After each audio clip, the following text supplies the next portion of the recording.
Hi, this is Pastor Lou, and I do hope you're well. I'm doing something a little different today. I want to read from what might be called a foreword out of a book that I own. The name of the foreword actually is How This Book Came to Be. Mister, what's God like? That's the question that started this book. It was asked several years ago on a trail leading to the campfire circle at Camp Vic, the Western New York Baptist camp. The answer to the seemingly simple question came without the slightest hesitation and with the authority of a theological education, plus several years' experience as a pastor, and above all, with a confidence that was expected of an adult leader. God, was the answer, is like a father. The reply from the boy came slowly and devastated the adult leader. His experience, his theological education, and the confidence that is expected of an adult leader. "Ha," the boy said with much venom. "If he's like my father, I sure would hate him."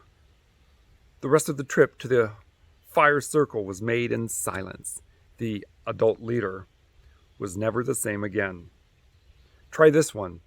An 8-year-old girl abandoned on the streets of a large city asks, "If God loves me like you say he does, why did he let mommy and daddy go away on me?"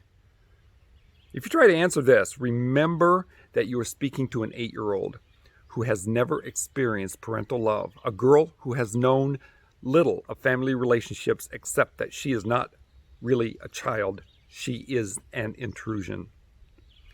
Or what about the boy whose parents are alcoholics and drug addicts, or a combination of both? He asks about honoring your father and mother. There is, of course, a Christian answer to this. The problem is, how do you verbalize it? How do you talk of the love of a father to a boy whose concept of a father is that of a drunken bum who often wakes lying in his own vomit and who fails to provide for his children? How does one honor him?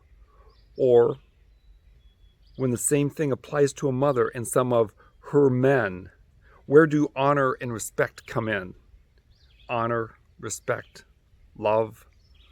For many of the children who have shared in the writing of this book, these are merely words that have no meaning in demonstrable concepts. What does the servant of Jesus Christ do when all the forms of his middle-class society and family relationships and even the meaning of words are stripped from him? Does he ignore it with hope that this nightmare will go away or that he will be transferred to a nice, quiet parish? Is he helpless? I think not. The children of the inner city, these young angels with busted halos, who are the co-authors of this book, are the victims of paradox. The goals of our churches are completely foreign to them, portraying the American dream of unlimited opportunity. We talk about wealth, status, and education, and a God who loves and cares for us. At the same time, we deny the children of the inner city and their parents sometimes a chance to achieve these goals. Many have little contact with anything successful.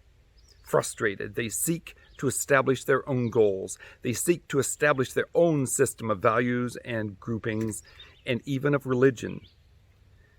Status may depend on fights, flouting authority, and stealing. Beyond it all, there is still the cry for help and a desire to know God, but not according to the forms of a church that seemingly has deserted them, holds out goals they cannot reach, and speaks words they do not understand. That sounds like it was written in the last couple of years, because that is so true.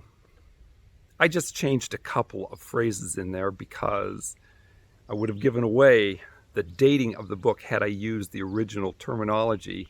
This book was written 55 years ago. Has anything changed? I would like for you to comment, to express your hope that we can change the world. Here's the book, God is for Real, Man, and the title gives away its date, right? 1966 publication by Carl F. Burt. If you can get a copy of this, I recommend it. Be well.